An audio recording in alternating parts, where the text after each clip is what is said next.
নমস্কার, আপনারা দেখছেন সংকেত মিডিয়া, সোজা কথা সহজভাবে। নমস্কার, সংকেত মিডিয়া আপনাদেরকে আরো একবার স্বাগত।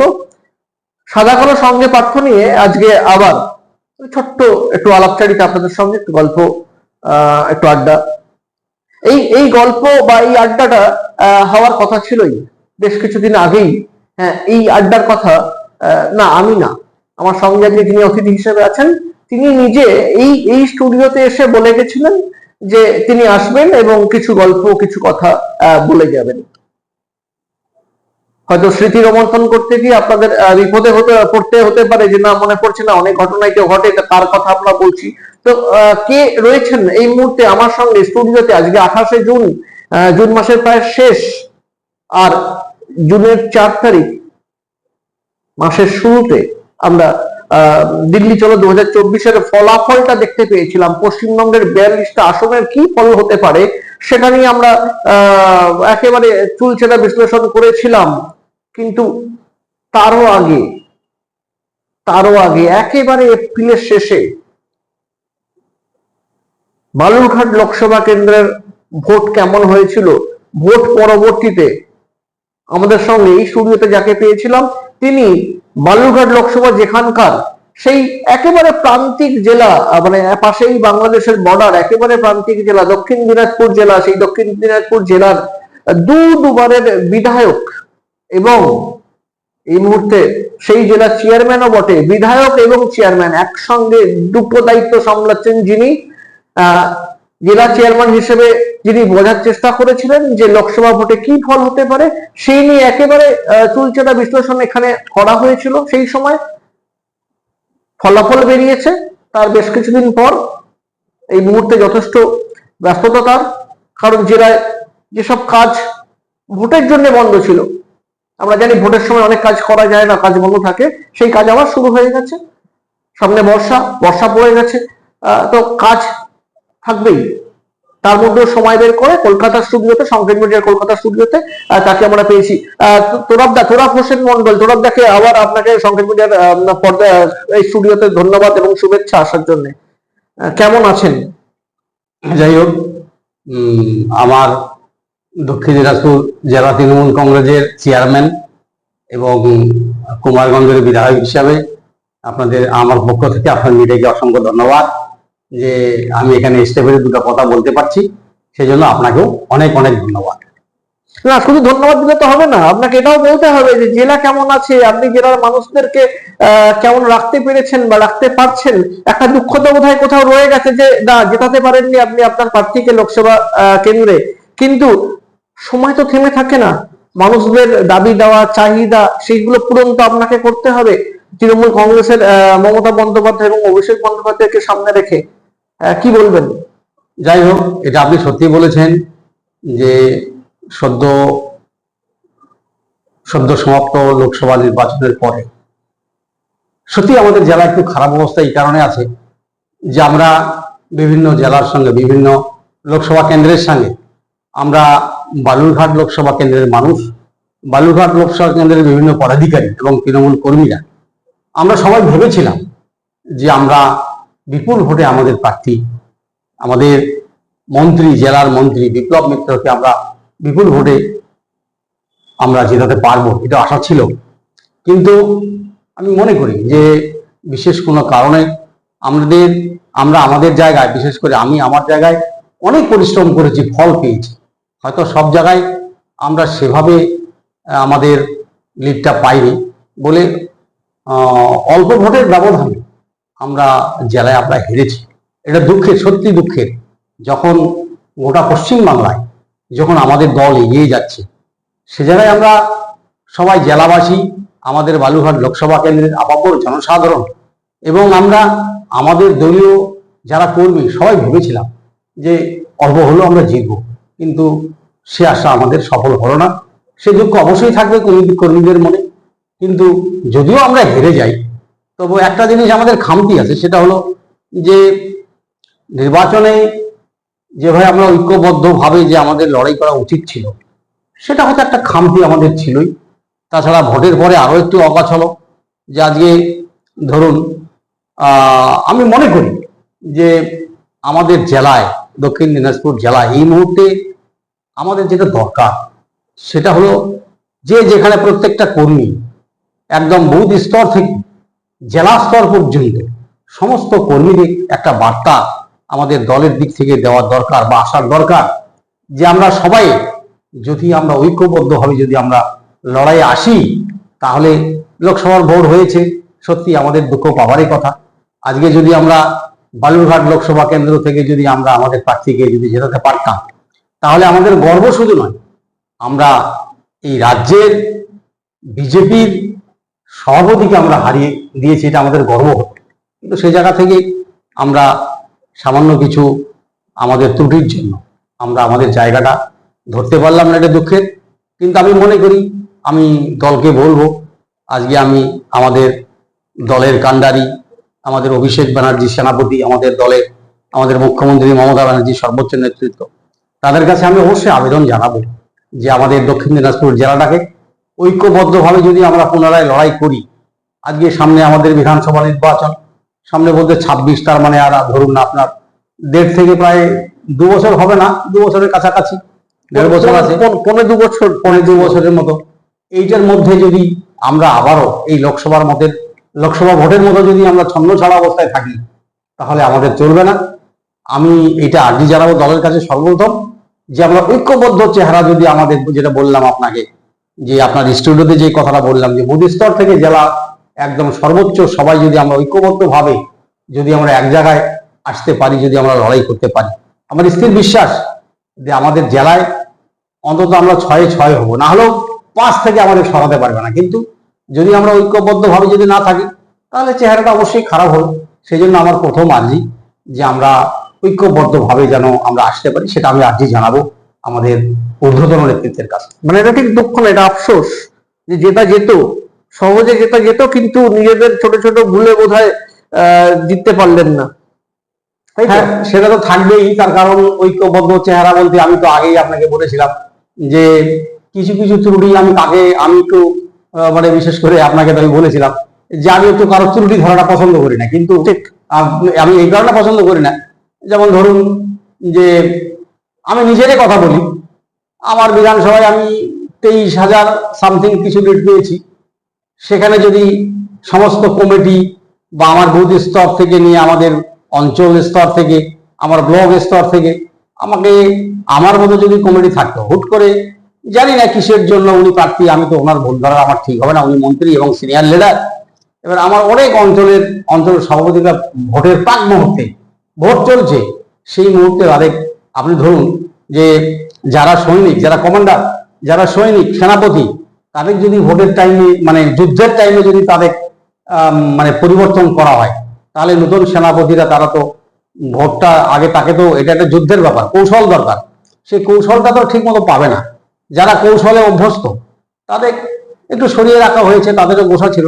আমার মনে হয় বলতে এটা আমি গ্যারান্টি দিতাম যে আমার জায়গাটা, বিশেষ করে আমার জায়গাটা যদি হাত না দেওয়া হতো, আমার লোকেরা বলতে দলীয় তৃণমূলের লোকেরাই আর কি, যারা দীর্ঘদিন ধরে দলটা সামলাইছে, বিশেষ করে আমাদের পঞ্চায়েত যারা দখল করে দিয়েছে বিপুল ভোটে।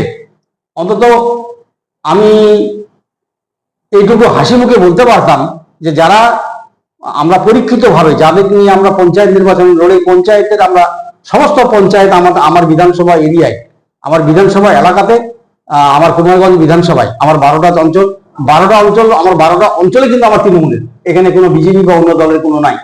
হয়তো কোনো কারণে একটা দুটো হয়তো কোনো গ্রাম পঞ্চায়েত সদস্য দিয়েছে, কিন্তু আমার 12টা জিপি আমার তৃণমূলের। সেই ক্ষেত্রে যদি আমার অঞ্চল প্রেসিডেন্টগুলোকে যদি আমার ডিস্টার্ব যদি না করা হতো, তাহলে হয়তো এইটুকু বলতে পারি যে আমি প্রায় 31,000, মানে 30,000-এরও বেশি ভোট, 30,000 ভোটে, হ্যাঁ 30,000 ভোটে আমি জিতেছিলাম। সেই ভোটটাই যদি আমি ধরে রাখতে পারতাম, তাহলে কিন্তু আমার প্রার্থী জিতে যেত। এটা আমার আফসোস, এটা সত্যি কথা, এটা আফসোস। আমি আমার ভোটটা ধরে নিতে পারলে, আমি ওপরে দোষ দেই না, তো দোষ দেওয়ার আমার অনেক জায়গা আছে, কিন্তু আমি কাউকে দোষ দেই না। তার কারণ আমার আফসোস হচ্ছে এই কারণে যে জায়গা আছে, অনেক জায়গা আছে, হ্যাঁ জায়গা আছে, অনেক জায়গা আছে। আমি সেইটা দিব না। ঠিক যে আজকে যেমন আমার ভাবনাতে আমার আফসোস হচ্ছে, যদি আমি আমার ভোটের জায়গাটা যদি ধরে রাখতে পারতাম, তাহলে আমার প্রার্থী জিততো। সেইভাবে আমাদের দায়িত্ব ভাই কিন্তু রাখতে পারলেন না কেন? অঞ্চল সভাপতি সরানো হয়েছিল, আপনি তো দলের চেয়ারম্যান ছিলেন। আমি ছিলাম, কিন্তু তাহলে এই দায়িত্ব আপনাকেও নিতে হবে যে দলের পদ থেকে চলে গেল যারা, সেই চলে যাওয়ার পেছনে তো আপনারও ভূমিকা নিশ্চয়ই ছিল, কারণ আপনি তো চেয়ারম্যান। না, আমি চেয়ারম্যান, কিন্তু সত্যি বলতে কি যে আমাকে কিছু জানানো হয়, আপনাকে ঠুটো জগন্নাথ মানে আমাকে জানানো হয়নি। আমি শুধু জান বাজি রেখে লড়াই করেছিলাম। আমাকে আমাদের দলের সেনাপতি, আমাদের অভিভাবক অভিষেক ব্যানার্জি এবং মমতা ব্যানার্জি আমাকে বলেছিল, ডাইরেক্ট বলেছিল, তোমার কাজ তুমি করে যাও, তোমার কাজ তুমি করে যাও। আমাকে যখন চাপ দিয়েছিল, এবং আমাদের জেলায় যতবার আমাদের নেত্রী মুখ্যমন্ত্রী আমাদের জেলাতে গিয়েছিল, আমার সঙ্গে কথা হয়েছে যে তোরাব ভাই তোমার জায়গার খবর। আমি বলেছি দিদি নিশ্চিত থাকেন, আমি প্রথম থাকবো জেলার মধ্যে। আমি ভোটের দিক থেকে প্রথমে কথা বলেছিলাম নেত্রীকে, প্রথমে আমি হয়েছি। এবং আমি মনে করি যদি সবাই জেলার, আমার দক্ষিণ দিনাজপুর জেলায় বালুরঘাট লোকসভা কেন্দ্রের কোনায় কোনা থেকে যদি আমাদের যারা বড় নেতাকে বলে আমরা দাবি করি, তারা যদি সবাই নিজের এরিয়ায় যদি আমরা, সে সবাই ফার্স্ট হবে সেটা আমি বলিনি, কিন্তু নিজের জায়গাটাকে যদি আমরা ধরে রাখতে পারতাম, তাহলে আমাদের এই বেহাল অবস্থা হতো না। সত্যি দুঃখে আর আমাদের গর্বের বিষয় ছিল, আমরা কাকে হারালাম? যদি আমরা হারাতে পারতাম, কাকে হারালাম? বিজেপি রাজ্য সভাপতিকে আমরা হারিয়েছি। এটা আমাদের অবশ্যই গর্বের, এটা গর্বের হতো, কিন্তু সেই জায়গা থেকে কিন্তু উল্টো হয়ে গেল। বিজেপি বলবে রাজ্যের মন্ত্রীকে হারিয়ে দিয়েছি, তাই তো? মানতে চান না চান, বিজেপি বলবে যে রাজ্যের মন্ত্রী পর্যন্ত হেরে গেছে। হ্যাঁ, সেটা একটু কথা শুনতেই হচ্ছে। এটা কিন্তু কাম্য ছিল না আপনাদের, সেই এটা আমার এবং আমাদের জেলার, আমাদের লোকসভা কেন্দ্রের আমাদের দলীয় নেতৃত্ব বা পদাধিকারী, এটা আমাদের কাম্য ছিল না। এটা হুট করে হয়েছে, কি বলবো আর।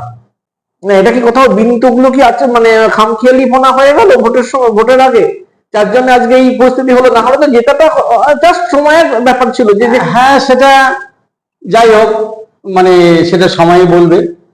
আমি এই মুহূর্তে আমাদের হারার কারণ কোথায় কি, সেটা আমাদের জেলাবাসী সবাই জান। আমাদের লোকসভা কেন্দ্রে যারা পদাধিকারী, বিভিন্ন পদাধিকারী সবাই আমরা জানি কোথায় কি খামতি। তবে এইটুকু বলবো, সবাই একসঙ্গে চললে সেটা আমাদের হারতো না, এটা আমি গ্যারান্টি দিতে পারি। আর আমাদের দলের সর্বোচ্চ কমান্ডিং মমতা ব্যানার্জি, অভিষেক ব্যানার্জির কাছে আমি অবশ্যই আর্জি জানাবো যেন দক্ষিণ দিনাজপুর জেলাটায় যেন আমরা ঐক্যবদ্ধ চেহারায় ফিরে আসি, তাহলে আগামী দিনে আমি আমাদের বিধানসভার সিটগুলোকে আমরা জেতাতে পারি। না, আমার যে প্রশ্নটা ছিল সেই উত্তরটা আমি আগেই দিয়ে দিচ্ছেন। আমি এইটাই প্রশ্ন করতাম যে দক্ষিণ দিনাজপুর জেলাতে তৃণমূল কংগ্রেস কি কোনোদিন ঐক্যবদ্ধ হবে না? মানে লাগাতার আমরা দেখি যে সারা বছর ভোটের সময় একটা কোথাও ছন্ন ছড়া পরিস্থিতি। কেউ এই আপনি যেটা বলছেন, খুব সাংঘাতিক একটা কথা বলছেন যে চেঞ্জ হয়ে গেল, আপনি কিছু জানেন না, আপনি নিজের খাদ্যি খেটেছেন, এবং আপনি যে খেটেছেন তার প্রমাণ আছে, কারণ আপনি ফার্স্ট হয়েছেন, আপনি ফার্স্ট বয় ক্লাসের। আপনি বলেছিলেন 20,000, আমার মনে আছে যে আমরা যখন ভোটের পরে আপনার সাথে বসেছিলাম, আপনি বলেছিলেন যে আমার হিসাব 20,000 প্লাস হবে, 30 হয়তো হবে না। আমি বলেছিলাম যে আমাদের মার্কেট সাথে বলছে 25,000, তো 25ও হয়নি, 20ও হয়নি, 23,000 প্লাস হয়েছে। আপনি ফার্স্ট বয়, আপনি একদম চওড়া হাসি হাসতে পারতেন দিনের শেষে, কিন্তু পারলেন না বাকি জায়গাগুলোর জন্য। এমনকি প্রার্থী নিজে যেখানে থাকেন, যেখানে তিনি তার নিজের দায়িত্ব নেওয়ার পর, তার পছন্দের জেলা সভাপতি হওয়ার পর যেখানে তিনি জেলার পার্টি অফিস নিয়ে চলে গেলেন, সেই গঙ্গারামপুরে সাংঘাতিক পর্যদস্ত হলেন উনি নিজেও। নিজে যে কর্পোরেশন, যে ওয়ার্ডে থাকেন বাসিন্দা, তিনি নিজে, তার ভাই, তার পরিবার দীর্ঘদিন ধরে থাকেন, সেই ওয়ার্ডটা পর্যন্ত জিততে পারলো না, সেখানেও 103 ভোটে হার। একটা পৌরসভা একটা ওয়ার্ড নেই যেখানে বিপ্লব মিত্র জিততে পারলেন। মানে সেটা সবচেয়ে দুর্ভাগ্য, আমাদের সবারকার দুর্ভাগ্য যে তৃণমূল কংগ্রেস এখন এত ভালো কাজ করছে গোটা রাজ্য জুড়ে, তারপর লক্ষ্মীর ভান্ডারের একটা বিরাট বড় সুফল তৃণমূল ভোগ করেছে গোটা রাজ্য জুড়ে, অস্বীকার আপনি করতে পারবেন না। সেখানে কি করে দক্ষিণ দিনাজপুর হেরে গেল, যেখানে আপনাদের এত ভালো রেজাল্ট পঞ্চায়েতে পাওয়া গেছে 1 বছরেরও কম সময়, 11 মাস বা 10 মাসকে 11 মাসের মাথায় ভোট হয়ে 10 মাসের মাথায় ভোট হয়েছে, 10 মাসে এত ঘুরে গেল, যেখানে প্রায় 1 লাখের ডিফারেন্স ছিল, সেখানে 10,000-এ হার। প্রার্থী নিজের বিধানসভাতে, মানে যেখানে তিনি থাকেন সেই বিধানসভা গঙ্গারামপুর, একেবারে হাতের তালুর মতো চেনা, তিনি থাকেন গঙ্গারামপুরের শহরে, সেইখানে তিনি হেরে গেলেন। ওনার নিজের ওয়ার্ডে 3টে বুথ একটাতে জিতেছেন, বাকি 2টো বুথে তিনি হেরেছেন। কোথাও আপনার আক্ষেপ হয় না যে আমি চেয়ারম্যান, আমি নিজে এত খাটলাম, এত লড়লাম, আমার বিধানসভা থেকে আমি লিড দিলাম, আর কয়েকটা বা কোনো একটা বিধানসভায় যদি লিড পেতো তাহলে এই ফারাকটা ঘুচে যেত। ওনার নিজের জায়গায় গঙ্গারামপুর যদি একটু ভালো ফল করতো, গঙ্গারামপুরের শুধু পৌরসভাটাও যদি ভালো ফল করতো, শুধু পৌরসভার মধ্যে 12,000-এর বেশি লস আছে, গঙ্গারামপুর পৌরসভায় 12,000 লস আছে, ওই 12,000টাও যদি মেটাতে পারতেন উনি, তাহলে তো উনি জিততেন 2,000-এ। কোথাও দুঃখ লাগে না? হ্যাঁ, সেটা তো দুঃখেরই কথা, এটা তো খুশির কথা নয়, দুঃখেরই কথা। আপনি চেয়ারম্যান, আপনি পার্টিকে রেজাল্টের পর বলেছিলেন। আমি শুনুন, উনি মন্ত্রী এবং উনি আমাদের থেকে অনেক সিনিয়র, আমরা তার আন্ডারে পার্টিটা করি। এবার নিজের ভুলটা উনি নিজে ধরতে পারেন, এবার ওনার ধরতে পারেননি না, নিজের ভুল উনি যদি পারতো তাহলে তো উনি সবাইকে নিয়ে কিভাবে নির্বাচন কর্মসূচি আমরা এগোবো তাহলে উনি বলতেন, সেটা তো উনি কোনোদিন বলেনি। এবার আরেকটা কথা যে উনি নিজের জায়গায় পিছিয়ে আছেন বা নিজের জায়গায় উনি ভোট কম পেয়েছেন, সেটার জবাব নেতৃত্বের কাছে উনি দিবে, সেটা আমার ওনাকে বলাটা আমার হয়। আরেকটা জিনিস যেটা আপনি বললেন যে জেলা কি কোনোদিন ঐক্যবদ্ধ হবে না, হ্যাঁ সত্যি এটা আক্ষেপ আমারও, তবে আমি চেষ্টা করব, আমি নিজে চেষ্টা করব। এটা খুব দুঃখের লাগে যে যখন একটা ভোট আসলো, সেটা গ্রাম পঞ্চায়েতের ভোট হতে পারে, পঞ্চায়েত সমিতি জেলা পরিষদের ভোট হতে পারে, আবার বিধানসভার ভোট হতে পারে, আর বিশেষ করে লোকসভার ভোটে আমাদের তো মানে সেই আপনার 19-এ বলুন কালা ছড়াছড়ি, আবার 21-এ মানে 24-এ বলুন সেই কালা ছড়াছড়ি, এগুলোর জন্যই আমরা জেলাটা পিছিয়ে যাচ্ছি।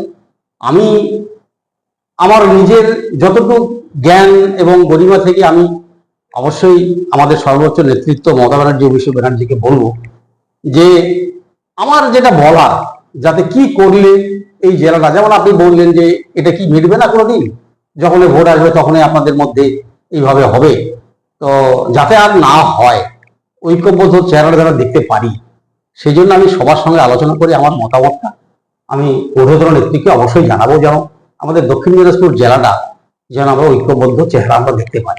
না, আপনি 19 থেকে বললেন, আমি একটু মনে করিয়ে দিই আপনাকে যে 2016 বিপ্লব মিত্রের বাড়ির ওখানে, মানে গঙ্গারামপুর তদানীন্তন যিনি তৃণমূল কংগ্রেসের এমএলএ ছিলেন সত্যেন্দ্রনাথ রায়, প্রচারের সময় তার উপরে বোম পড়েছে। তিনি একেবারে সরাসরি আঙুল দিয়েছেন নিজেরই দলের বিপ্লব মিত্রের এগেনস্টে। সেইখান থেকে শুরু। 11তে তৃণমূল কংগ্রেস এসেছে, তার আগে অব্দি তৃণমূল কংগ্রেস ওই জেলাতে ছিলই না। 11তে এসেছে, আর 16 থেকেই শুরু হয়ে গেছে। আগে 16 থেকে 24 যতগুলো ভোট হয়েছে, আপনি 16 দেখুন, 19 দেখুন, 21 দেখুন, 24 দেখুন, লাগাতার এক জিনিস। যতগুলো লোকসভা হয়েছে, বিধানসভা হয়েছে 2016, 11তে খালি আপনারা এসেছেন সরকারে ওইবারই, তারপর থেকে লাগাতার চলছে। কিন্তু ক্ষমতার যে লড়াই, ক্ষমতা পাওয়ার লড়াই, এবং শুরুয়াতটা হয় বোধহয় কোথাও সেই গঙ্গারামপুর থেকে। দেখুন, এই আপনি এসেছেন আজকে 3 দিন কি 4 দিন আগে, আপনাদের এই গঙ্গারামপুরের মধ্যেই কোন এক পঞ্চায়েত সমিতির কর্মাধ্যক্ষ এনামুল, তার বাড়িতে বোম পড়েছে। প্রাক্তন জেলা সভাপতি মৃণাল সরকার, তিনি একটি সংবাদ মাধ্যমকে জানিয়েছেন যে 19-এর আগে এগুলো রেগুলার হতো, 19-এর পর ওটা বন্ধ হয়েছিল, এখন আবার শুরু হলো। এই যে তৃণমূলের ভেতরে অন্তর্কলহ লাগাতার চলছে, সবচেয়ে বেশি বোধহয় গঙ্গারামপুরে।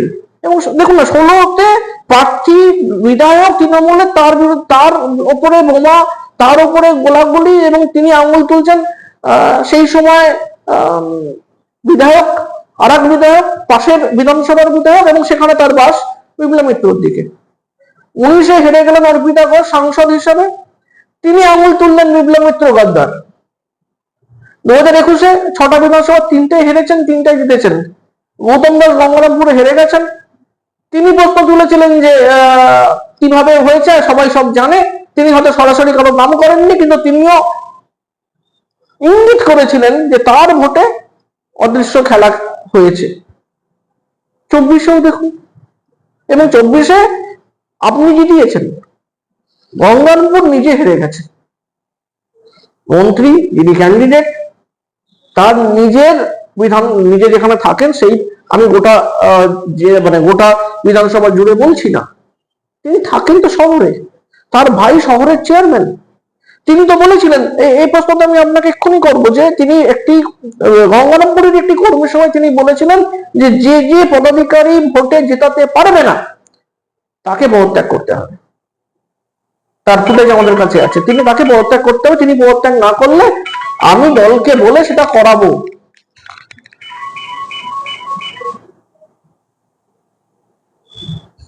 আমি করাবো। তাহলে কি উনি ওনার ভাইকে পদত্যাগ করতে বলবেন? ভাই তো পদত্যাগ এখনো করেননি, কি বলবেন আপনি? উনি তো কর্মী সভায় বলেছেন। যাই হোক, মানে আপনি যেটা বলছেন একদম সত্য বলছেন, উনি বলেছিলেন, এটাও সঠিক, কিন্তু সেটা বিচার, যাই হোক, সেটা আমাদের রাজ্য নেতৃত্ব আছে, উনি নিজেও মন্ত্রী আছেন, সেগুলা বিচার আমরা ওনার উপরেই ন্যস্ত করবো। কিন্তু আমি চাইছি এই মুহূর্তে, না, উনি বোধহয় বলেছিলেন, উনি ভেবেছিলেন যে ওনার ভাই জিতে যাবেন, বাকিরা হেরে গেলে বাকিদের উপর বন্দুকের ইয়েটা পড়বে, কিন্তু ওনার ভাইও হেরে গেছে, উনি নিজেও হেরে গেছেন। মানে হিসাব মতো সবার আগে ওনার পদত্যাগ করা উচিত। ওনার বক্তব্য, যদি উনি জেলার অভিভাবক, যেটা সবচেয়ে সিনিয়র লিডার, তাকে দেখে তৃণমূল কংগ্রেসের লোকেরা তৃণমূল কংগ্রেসটা করে, তো তিনি তার যে মুখের কথা সেটা থেকে কি উনি সরে যাবেন? যাই হোক, সেটা আমার ওনার ভুল ধরাটা ঠিক হবে না, উনি বলেছেন এটা সঠিক, তো সেই জন্য আমার, আপনি বলছেন ওনার ভুল ধরাটা ঠিক হবে না, আমি মানছি, কারণ আপনি তাকে রেসপেক্ট করেন, করাটাই উচিত। কিন্তু এই ওনার ভুল ধরা উচিত নয়, এটা আপনাদের মতো নেতারা বলতে বলতে দলটাকেই তো তুলে দিচ্ছেন।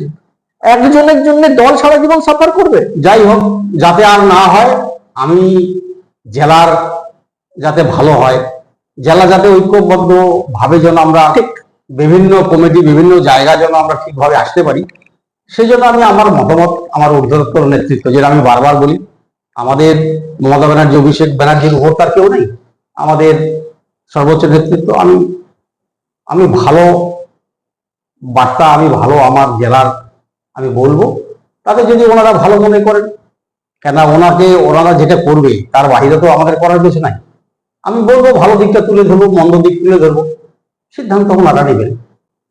এই মুহূর্তে জেলাবাসী তৃণমূল কংগ্রেসের দিকে তাকিয়ে বসে আছে, তারাই সরকারে, তাদের কাছ থেকে সবকিছু পাও না। হ্যাঁ, তো আপনি জেলা চেয়ারম্যান, কিভাবে সাজাচ্ছেন? সামনে 2026-এর ভোটও আসবে, আপনি দলের চেয়ারম্যান, আপনার 3টে বিধানসভা জিতে আছে, 3টে বিধানসভায় আপনাদের হার আছে, সেইখানে দাঁড়িয়ে কি করে আপনি জেলাটাকে সাজাবেন যাতে করে 6-6 হওয়ার চেষ্টা করতে পারেন? দেখি আমরা কাজে নামবো সবাইকে নিয়ে, সেটা তার আগে আমাদের অবশ্যই, আমি আশা করছি যে অভিষেক ব্যানার্জি হোক, আমাদের নেত্রী মুখ্যমন্ত্রী মমতা ব্যানার্জি হোক, জেলার যিনি প্রতি বছর জেলার যাতে আমাদের সবাইকে নিয়ে উনি একটা বার্তা দেন, তারপরে আমরা নামিয়ে পড়বো। এখন তো সামনে আমাদের 21শে জুলাই, 21শে জুলাইয়ের পরিস্থিতি সভাটা আমরা করবো। 21শে জুলাইয়ের পরে নেত্রী আমাদের অবশ্যই বার্তা দেবে, ওনার বার্তা, অভিষেক ব্যানার্জির বার্তা আমি এবং আমরা অক্ষরে অক্ষরে পালন করব। নন্দনপুরে যে বোমাবাজির ঘটনা ঘটলো, এটা নিয়ে আপনি কি বলবেন? মানে তৃণমূল কংগ্রেসের কর্মাধ্যক্ষের বাড়িতে বোম পড়ছে, সাধারণ মানুষ কোথায় যাবে তাহলে? হ্যাঁ, এটা আপনি সেই অর্থে তো বিরোধী কিছু নেই না, সেটা আপনি সঠিকই বলেছেন, মানে অপরিহার্য সত্য, মানে গঙ্গারামপুরের এইটা যেন মানে আমাদের পিছু ছাড়ছে না, হ্যাঁ, বন্ধ হচ্ছে না, পিছু ছাড়ছে না, এটা আমাদের দুঃখের, বিশেষ করে আমাদের আমার এটা খুব বাজে লাগে আর কি, এই জায়গাটার অবসান হওয়ার দরকার। হ্যাঁ, ব্যক্তিগতভাবে আপনি এর আগে আমাকে একাধিকবার বলেছেন, কারণ আপনি নিজে শান্তিপ্রিয় মানুষ, ভালো মানুষ, আপনি বোধহয় এই ঝুট ঝামেলা পছন্দ করেন না, কিন্তু কেন হচ্ছে? মানে আপনার মতো মানুষ দলের চেয়ারম্যান, কোথাও তো আপনার গায়েও খালি লাগছে যে আপনাকে শুনতে হবে যে আপনি চেয়ারম্যান অবস্থায় দলের মধ্যে এরকম অন্তর্কল। হ্যাঁ, এটা শুনতে হবে, আপনি সঠিক বলেছেন। আমি জেলার চেয়ারম্যান, এবং জেলার যে কোনো জায়গায় এরকম কোনো অপ্রীতিকর ঘটনা ঘটলে অবশ্যই আমার গায়েও লাগবে। তো যাই হোক, আমি প্রথমেই বলেছি আজকে এই পর্যন্তই থাক, আর আমি চেষ্টা করব যাতে একটু জেলাটাকে গোছালোভাবে আনা যায়। আমার নেত্রী অভিষেক ব্যানার্জি, মমতা ব্যানার্জিকে বলে সেদিকে আমি চেষ্টা করব, আপ্রাণ চেষ্টা করবো যাতে জেলাটাকে ভালোর দিকে এগিয়ে যায়, আগামী দিনে যেন আমরা বিধানসভার ভালো ফলাফল করতে পারি 6টা কেন্দ্রে। জেলাবাসীর জন্য কি বার্তা দেবেন? ভোট হয়ে গেছে, রেজাল্ট বেরিয়ে গেছে, হার জিত থাকবেই, তাতে কিছু যায় আসে না, জীবন এগিয়ে চলবে। জেলাবাসীর জন্য আপনি কুমারগঞ্জের দুবারের বিধায়ক, 26-এ হয়তো আপনি টিকিট পাবেন, সেক্ষেত্রে তৃতীয়বারের জন্য আপনাকে লড়াইয়ে নামতে হবে, হয়তো প্রস্তুতি নিচ্ছেন। কি বলবেন জেলাবাসীর জন্য, কি বলবেন? শুধু কুমারগঞ্জের বিধানসভার জন্য নয়, সব মানুষ, সব জেলার মানুষ আপনার মানুষ। জেলাবাসীর জন্য আমার বার্তা থাকবে এটাই, যে 26-এ বলুন, আজকে লোকসভায় আমাদের দল 29টি আসন জিতেছে। আজকে ধরুন 29টা আসনে জিতে একটা দিল্লিতে আমাদের দল একটা ভূমিকা পালন করবে। সেক্ষেত্রে যদি মমতা ব্যানার্জি বলেছিল আরো 3-4টা আসন পেলে আমাদের ভালো হতো, সেটা উনি সঠিক বলেছে। আর যেটা হওয়ার তো হয়েছে লোকসভায়, বিধানসভায় আমার বার্তা গোটা জেলায় এটাই থাকবে যে আজকে যত উন্নয়ন, আজকে ধরুন আজকে আমাদের লোকসভায় যে আমরা এত ভোট পেয়েছি, আমরা তো মাত্র 10,000 ভোটে হেরেছি, সেটা ধরুন অনেক ভোট। এটা কিন্তু কারো কৃতিত্ব নয়, কৃতিত্ব মমতা ব্যানার্জির। উনি যে উন্নয়নটা বাংলার মানুষের জন্য করে যাচ্ছে বা করেছে, সেটার কিন্তু একটা অপ্রিয় হলো সত্য, সেটার জন্য কিন্তু একটা ভোট হয়েছে, সেটার জন্য একটা ভোট হয়েছে। তো এইবার ধরুন উনি একজনের মানে একদম ছোট্ট একটা মানুষের চোখের জন্য উনি চশমা দিচ্ছেন। মানে গ্রামে কিছু কিছু মানুষ বলে যে মানে শুধু মানে সবকিছু পাচ্ছি, শুধু আমরা গিলে খাচ্ছি। আপনার চাল বলুন, আটা বলুন, সমস্ত কিছু দিদি আমাদের দিচ্ছি। এবার ধরুন আজকে কৃষক বন্ধুর টাকা, 5,000, 5,000, 10,000 প্রত্যেকটা মানুষের। আমি আশার দিকে খোঁজ নিলাম, আমাকে বলছে আমার টাকাটা ঢুকেছে। এখানে আপনার লক্ষ্মীর ভান্ডারের টাকা, আজকে যেখানে 500 টাকা ছিল সেখানে 1,000 টাকা, যাদের 1,000 টাকা ছিল তাদের 1,200 টাকা। এইভাবে মানে মানুষকে আমাদের, বিশেষ করে আমার এবং আমরা এই বার্তাটা দিব যে মমতা ব্যানার্জি যদি থাকে তাহলে আমাদের নিশ্চিত যে মানুষের এই যে সুবিধা, এই সুবিধা থেকে আমরা বঞ্চিত হব না। আজকে কৃষক বন্ধু প্রকল্প, মানুষ জন্ম মৃত্যু কারো হাত নেই, আকস্মিক ভাবে কারো যদি মারা যায়, একটা ফ্যামিলিকে, তার পরিবারকে আমার মমতা ব্যানার্জির যে উন্নয়ন, সেখানে 2 লক্ষ টাকা দেওয়ার ব্যবস্থা হয়েছে। কোথায়? অন্য রাজ্যে তো সেটা নাই। কাজেই আমরা এই মমতা ব্যানার্জির উন্নয়ন যদি আমরা বাংলায় যদি জারি রাখতে পারি, সেই জন্য আমাদের দিদিকে আমাদের ক্ষমতায় রাখতে হবে, সেটা আমাদের মানুষের কাছে তুলে ধরবো। তাছাড়া আমার কুমারগঞ্জ ব্লকে আমাদের ধরুন হিমঘর নাই, সেটা আমি একটা বার্তা দিয়েছি, দিদি কথাও দিয়েছি। আমাকে আমার বিধানসভার যে গঙ্গারাপুরের 4টা অঞ্চল আছে, সেখানে আমি একটা কলেজের জন্য দিদির কাছে আবেদন করেছিলাম। দিদি বলেছে 2 বছর দেরি হবে। 2 বছর প্রায় পার হতে চললো, আমি দেখা করে সেই কলেজের কথাটাও বলবো। যাই হোক, আশা করি দিদি আমার কথাটা রাখবেন এবং এই উন্নয়নমূলক জিনিস দিয়ে আরো সমস্ত বিভিন্ন উন্নয়নমূলক কাজ আছে করে আমরা মানুষের পাশে থাকতে চাই। মানে খুব ভালো একটা বার্তা উনি দিলেন যে জেলাবাসীর পাশে কিভাবে তৃণমূল কংগ্রেসের যারা নেতৃস্থানীয় আছেন, তারা বিধায়ক বা অন্য নেতা যারাই হোক, তারা কিন্তু মানুষের কথা ভাবেন। মমতা বন্দ্যোপাধ্যায়, অভিষেক বন্দ্যোপাধ্যায় যেরকম তৃণমূল কংগ্রেসের মাধ্যমে সাধারণ মানুষের পাশে থাকার ব্যাপারে বদ্ধপরিকর থাকেন, একেবারে স্থানীয় নেতারা জেলার মধ্যে, সেটা প্রান্তিক জেলা হোক বা শহর অঞ্চলের নেতা হোক, তারাও কিন্তু একই রকম ভাবে, কারণ উনি যেটা বললেন আমার ভালো লাগলো শুনে, যে উনি তার সিএম কে বলেছেন যে তার এলাকাতে একটা কলেজের ব্যবস্থা করতে। তিনি বলেছেন যে 2 বছর লাগবে, করবো। উনি বলছেন যে উনি দেখা করে আগে সেটা দাবি দেওয়া বলে চাইবেন। কার জন্য চাইবেন? ওনার জন্য নয়, আপনাদের জন্য, যারা এই বক্তব্য শুনছেন, তাদের কথা ভাবছেন। এই মানুষগুলোকে দরকার বোধহয়। যেমন দলের শীর্ষ নেতৃত্ব, আপনারাও দেখবেন অভিষেক বন্দ্যোপাধ্যায় বা মমতা বন্দ্যোপাধ্যায় এই ইন্টারভিউর মাধ্যমে শুনতে পাবেন নিশ্চয়ই যে কি বলছেন জেলা চেয়ারম্যান, কি বলছেন দুবারের বিধায়ক, তার এলাকার মানুষদের কথা কিভাবে ভাবছেন। তার এলাকা কৃষিভিত্তিক এলাকা, সেখানে কোল্ড স্টোরেজ বা হিমঘরের কি সাংঘাতিক প্রয়োজন, সেটা কিন্তু উনি ভাবছেন এবং সেটার কথাও তিনি কিন্তু মাথায় রেখেছেন, যাতে করে ওনার নয় সাধারণ মানুষের উপকার হয়। কারণ সাধারণ মানুষের উপকার হলে তবেই বোধহয় ওনারও উপকার হবে। কারণ যারা রাজনীতি করতে আসেন, রাজার নীতি কিন্তু তখনই সাকসেস পায় যখন তার সাথে সাধারণ মানুষেরা একইভাবে উন্নত থেকে উন্নততর হয়, তাই তো? ঠিক, এটাই সবচেয়ে বড় কথা। আমি একটা শেষ প্রশ্নে আসবো, হয়তো আপনি উত্তর দেবেন, হয়তো আপনি উত্তর দেবেন না, আপনি উত্তর না দিতেও পারেন। সেটা হলো, কোথাও কি দক্ষিণ দিনাজপুর জেলায় এবার তৃণমূল কংগ্রেসের যে মুখ, সেই মুখটা পরিবর্তন হওয়ার দরকার আছে? এতদিন অব্দি তৃণমূল কংগ্রেসের মুখ বলতে একটা বিজ্ঞাপন হয়ে গেছিল যে তৃণমূল কংগ্রেস মানেই দক্ষিণ দিনাজপুরে বোধহয় বিপ্লব মিত্র। কিন্তু এই 2024-এর এই ভোট কোথাও কি বললো যে এবার সময় হয়েছে ইনাদের মতো নতুন নেতাদের মুখটা বড় হয়ে উঠে আসা দরকার? কি বলবেন আপনি, এবার কি সময় হয়েছে? শুনুন, এই যে ব্যাপার, জেলার বিভিন্ন প্রান্ত থেকে বিভিন্ন পদাধিকারীরা তাদের মতামত দিবেন, আমরা সবাই দিদির দিকে তাকিয়ে থাকবো। দিদি যেটা সিদ্ধান্ত দেবে, জেলার অনেক সিদ্ধান্ত হয়তো বললাম, কাজে হলো না, কাজে বলাটাই সার থাকলো। কাজেই জেলার বিভিন্ন প্রান্ত থেকে বিভিন্ন পদাধিকারীরা সেটা আপন আপন বক্তব্য রাখবে, সেটা দিদির যদি ভালো মনে করে দিদি সেটা করবে। আমরা সবাই দিদি অভিষেক ব্যানার্জির ঘাড়েই আমরা ন্যস্ত করবো। খুব ঠিক, একেবারে একেবারে সঠিক কথা বলেছেন। রাজ্যের যে শীর্ষ নেতৃত্ব তৃণমূল কংগ্রেসের সুপ্রিম মমতা বন্দ্যোপাধ্যায় বা সর্বভারতীয় সাধারণ তৃণমূল সাধারণ সম্পাদক অভিষেক বন্দ্যোপাধ্যায়, তারা নিশ্চয়ই সঠিক ডিসিশনই নেবেন।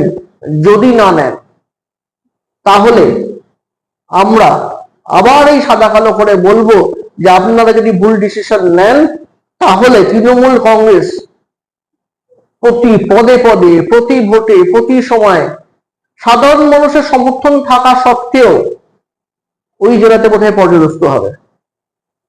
তাই মমতা বন্দ্যোপাধ্যায় বা অভিষেক বন্দ্যোপাধ্যায় তারা নিশ্চয়ই কান খোলা রেখে, চোখ খোলা রেখে একটু খেয়াল রাখবেন। দক্ষিণ দিনাজপুর কিন্তু কোথাও একটা প্রান্তিক জেলা, সবসময় খবর বোধহয় সঠিক আসে না, যার ফলে বিভিন্ন সময় বিভিন্ন সমস্যা হয়। ইনাদের মতো নেতারা যারা মানুষের পাশে থাকার চেষ্টা করছেন, তাদের কথাগুলো বোধহয় একটু ভালো করে শোনা দরকার। তাহলেই তৃণমূল কংগ্রেসের এবং জেলাবাসীরও, কারণ তৃণমূল কংগ্রেসের প্রধান উদ্দেশ্য যদি এটা হয়ে থাকে যে সাধারণ মানুষের ভালো করতে হবে, যার জন্য লক্ষ্মীর ভান্ডার, যার জন্য কৃষক বন্ধু, শুধু কৃষক বন্ধু না, তখন কৃষক বন্ধুর কথা বলেছেন, যেমন কৃষক মান্ডির মাধ্যমে আমরা একটু বেশি দামে বর্ধিত মূল্যে ধানটা ঠিকঠাক বিক্রি করা যায়, ছোটদেরকে ধান বিক্রি করতে হয় না, তাই তো? এটা মমতা বন্দ্যোপাধ্যায় করে দিয়েছে, সঠিক। তো এই যে সুবিধাগুলো রয়েছে সেগুলো কিন্তু সাধারণ মানুষের জন্য, সাধারণ মানুষ সেই ফল পাচ্ছেন, কিন্তু দল বোধহয় কোথাও ওই জেলা থেকে সঠিক ফল পাচ্ছে না। তার পেছনে কারণটা কি? মমতা বন্দ্যোপাধ্যায় এবং অভিষেক বন্দ্যোপাধ্যায়কে কিন্তু তদন্ত করে দেখতে হবে। তা না হলে আগামী সময়েও ইনি যে কথাটা স্টুডিওয় বলে গেলেন যে বিধানসভাতে 6-6 করতে হবে, অন্তত 6-5, সেটা শুধু বক্তব্যই থেকে যাবে, সার হয়ে যাবে বক্তব্য, পরিস্থিতিটা কিন্তু একই থেকে যাবে। আজকে বেশি কিছু বলার নেই। উনি অনেক মানে ব্যস্ততার মধ্যে আজকে এসেছেন, বোধহয় আজকেই ফিরে যাচ্ছেন জেলায়, কারণ জেলাতে অনেক কাজ রয়েছে। উনি বলছিলেন যে অনেক কাজ রয়েছে, তার মধ্যে উনি ফিরে এসেছেন, আবার ফিরে যাবেন। অবশ্যই ইন্টারভিউটা ঠান্ডা করে বসে বড় কথা নয়, কাজটাই তো আসল, সেটার জন্যই তো ওনারা একেবারে মাঠে নেমে কাজ করেন। আপনারা যারা দেখলেন না তখন, নিশ্চয়ই আপনারাও কোথাও ভালো ফিলিং আপনাদেরও তৈরি হলো, কারণ আপনারা ভাবলেন যে ইনার মতো নেতারা বোধহয় আপনাদের সঙ্গেই আছে। দেখার সুপ্রিমোরা, তৃণমূল কংগ্রেসের মাথারা, তারা এই ভাবনাটাকে কোথাও কদর করেন কিনা। আগামী সময় এর উত্তর পাওয়া যাবে। আপাতত চোখ রাখবেন সংকেত মিডিয়ার পর্দায়। আর আরো একবার তোরবদা, আপনাকে অনেক ধন্যবাদ, আপনি আমাদের স্টুডিওতে এসেছেন। আপনাকেও ধন্যবাদ। ভালো থাকুন, এগিয়ে চলুন, আপনার রাস্তা আরো চওড়া হোক, আপনার চেয়ারম্যানশিপ আরো এগোক। যদি মন্ত্রিত্ব আসে আমার চোখ রাখবো সেদিকেও, যদি মন্ত্রিত্ব আসে আশা করবো মন্ত্রী হয়ে যথেষ্ট ভালো কাজ করবেন। সময় সবকিছুর উত্তর দেবে, আমরা খালি আপনার জন্য শুভেচ্ছা জানাতে পারি। ভালো থাকবেন। ঠিক আছে, আপনারাও ভালো থাকবেন, অনেক ধন্যবাদ। Subscribe our channel. Press the bell icon.